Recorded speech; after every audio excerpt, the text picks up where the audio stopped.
Hi folks, it's just me again, and this time I'm going to be speaking about some really cool, excellent things that are going to become ordinary during the 1,000 years of peace. Right now, to our minds, our pre-raptured minds, talking about things like this, they seem far-fetched, they seem way out there, they almost seem impossible. But the visions that I've had about these things are quite clear, and they're really neat, and they've been confirmed by the Bible. First of all, I got to start off with, during the 1,000 years of peace, the Bible tells us that earth is going to be filled with the knowledge of God. And that can go both ways. That we, the believers, are going to have a lot of the knowledge that Jesus is going to teach us, that our Father is going to teach us, that the Holy Spirit is going to teach us. That knowledge will be turned towards technology and making a better society for Adam's bloodline, the natural people that are going to be growing into the nations during the 1,000 years of peace.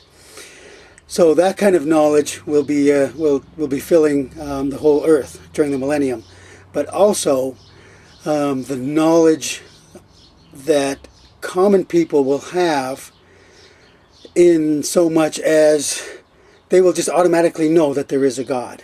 There won't be any need for faith during the millennium. People will automatically know that there is a God. He will make himself known to everybody and to everything during the 1,000 years of peace. You won't need faith in that time to believe that there might be a God. You will automatically know that there's a God in so much as you know that there's going to be air, that there's going to be sun, that there's going to be water, that there's going to be people around. People will just know that there is a God. So the knowledge of God will abound during the 1,000 years of peace. And those verses can be found in Habakkuk. In case you haven't read that much of the Old Testament, yes, there is a book called Habakkuk. And when you get to heaven and you meet Habakkuk, he's going to ask you, so what did you think of my contribution to the Bible? And what are you going to tell him? I didn't know that there was somebody called Habakkuk. So read your whole Bible. That can be found in Habakkuk 2:14, as well as Isaiah talks about it in Isaiah 11:9, about the whole earth being filled with the knowledge of God. And so, because of that, that leads me to the three... It's getting kind of windy here inside. I should shut the window, but it's nice and cool. That leads me to the three really cool sites that are going to be taking place that are just... During the 1,000 years of peace, like I said, they're just going to be ordinary things. People, they will just be there every day, and people won't even think about them because they've always been there. I've never known a time when they weren't there. But right now, thinking about it, again, like I said, it seems really far-fetched. The first one happens when the earth changes. I've mentioned before that the Bible tells us that the sun is going to burn 7 times brighter during those days, which means it's going to expand. So when it expands, it's going to send out a shock wave, and that particular shock wave is going to hit the earth. And because I believe right now that the earth, it has a lot of hollow parts. The hollow parts are where the waters used to be before Noah. When the flood came for Noah, the Bible tells us the waters of the earth sprang forth, and they helped flood the planet, as well as the waters that came down from the sky. So right now I believe there's a lot of hollow places in the earth. So when that shock wave of the sun changing hits the earth, I believe it's going to compact the earth like a snowball. So the earth will still be, or the earth will still weigh the same, but it'll be just a little bit smaller. And I could go into great details about that too, that talks about the mountains and the landscape changing, but I'll save that for another video. But anyway, when the earth is compacted, it's going to change the internal structure of everything. And so we won't have nearly as many volcanoes or volcanic activities. I believe that there will be very few, if any, volcanoes at all. And that all the heat that is being created by the core of the earth all the heat and smoke is going to be vented through one particular place on the earth. And that comes when we talk about Mystery Babylon.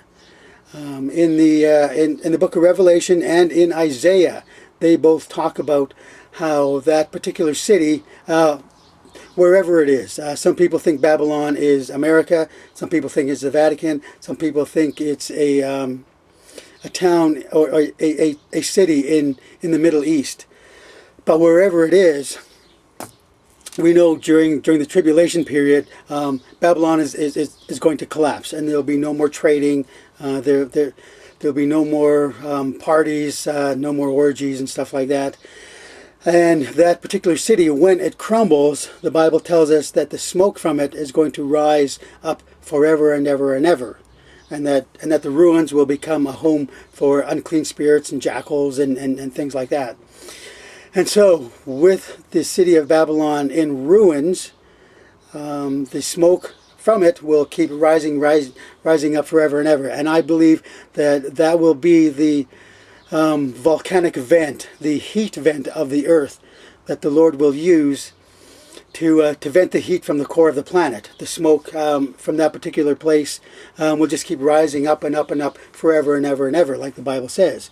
In Revelation 19:3 and Isaiah 34, verses 10 to 17, it talks about Babylon having fallen and the smoke rising up forever and ever and ever. Now, when the smoke keeps rising up forever and ever and ever, that smoke has to go somewhere.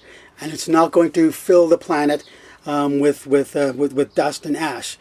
I believe the atmospheric currents are going to change as well when God makes the new heavens and the new earth.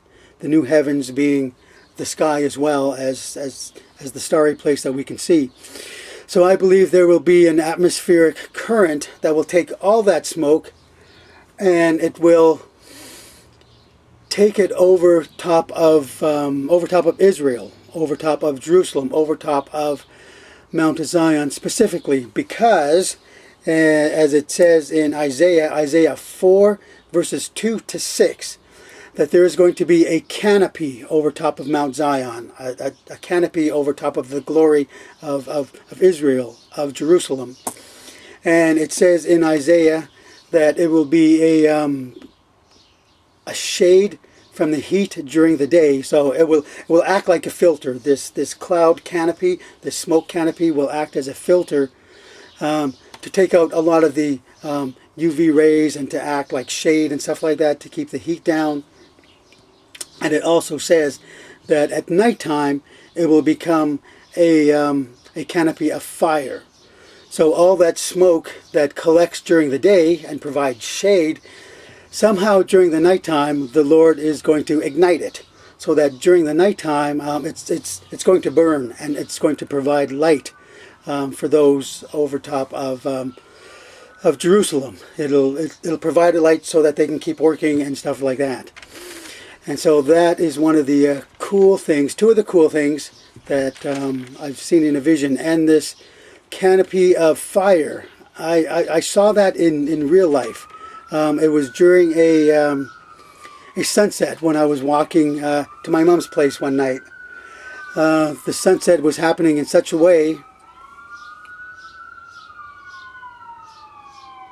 Okay, you can hear that.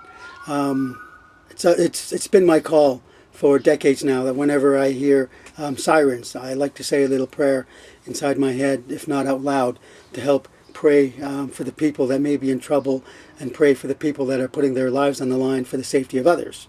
It could be an ambulance siren, it could be a fire truck, it could be police. Either way, there are people who've dedicated their lives to helping other people, and there are other people that are potentially in trouble, loss of property, loss of life, their physical bodies may be in danger. And I also pray that the Lord will convict the guilty. If there are criminals involved, that the Lord would convict them unto righteousness. So I just had to stop for a little prayer as I heard the sirens. Anyway, let's get on with this. So that evening, the clouds just filled the entire sky, and they were the kind of clouds that actually looked like fire when the sun was going down. It lit the clouds, so they looked orange. They looked exactly like fire, and that was that's what I believe it's going to look like during the 1,000 years of peace, when the canopy of fire is burning. You'll be able to look up, if you're in Jerusalem, you can look up into the sky, and you'll see fire burning, fire constantly burning. And I believe that's something that the Lord is doing to pay tribute to when He brought the Israelites through the desert. As you remember, if you've read the Old Testament, when Moses and the chosen were wandering through the desert, they were led by the Lord. They were led by a pillar of smoke during the day and a pillar of fire during the night. So I believe that's the same sort of tribute that the Lord is going to be paying to the chosen during the Millennium. So anyway, so we have the city of rising smoke going up, and that smoke will be carried over to Israel to create a canopy of smoke by day and a canopy of fire by night. And in the morning time, the fire will go out and the smoke will continue to build up and whatnot. Just kind of a hypernatural sight during the Millennium. And hypernatural goes one step beyond supernatural. Right now, in this particular world that we live in, we've seen a lot of supernatural things. We've seen unseen forces, be they angels, be they demons, interacting with the world. That's supernatural. But the next stage after that is the hypernatural, and that's when God Himself becomes part of our time-space continuum, and He does things like that. But the coolest thing that I've seen in a vision, and I've got a sketch of that, is something called the Way of Holiness. And Isaiah talks about that in Isaiah 35, verses 8 to 10. And that is a special kind of road. It's a highway kind of thing, but it's made out of heavenly matter, heavenly material, a heavenly substance that only you wise virgins, only the people with regenerated bodies, only the resurrected, the raptured, again, those who have regenerated bodies, they will be the only ones that can stand on this particular road. If someone of the natural flesh tries to step on it, it'll just pass through. If they throw rocks or try to land a aircraft on top of it, it'll just pass through. It's only solid to those people who have had their bodies regenerated and are comprised of the same heavenly matter, eternal matter that God will make our new bodies out of when we get raptured. And this road is really cool. It's not touching the actual ground surface, but it's kind of floating above it. And it's a highway that stretches on for miles, and it goes through the countryside, winds around mountains, over hills, and stuff like that. Anyway, here's the picture of the Way of Holiness that I saw, the vision. Okay, I don't know if you can see it, but you can see the road. It snakes off into the distance, and it comes up and up and up and up, and then it goes overhead. And the road itself, I don't know where it starts, but it ends at the east gate in the temple of Jerusalem. And again, that road is basically, as Isaiah tells us, is just for conversation. You wise virgins and all the other people that can walk on it, you can just take a nice stroll on it, have a conversation as you're making your way to or from the east gate. And again, it's just a special gift that the Lord has given us, just because He wants to. I can't find anything in the Bible to say why He would make a special road specifically for us. But again, I'm not God, and He has a plan and purpose for everything. So those are the three really cool things that we're going to be seeing during the Millennium that, again, will become commonplace.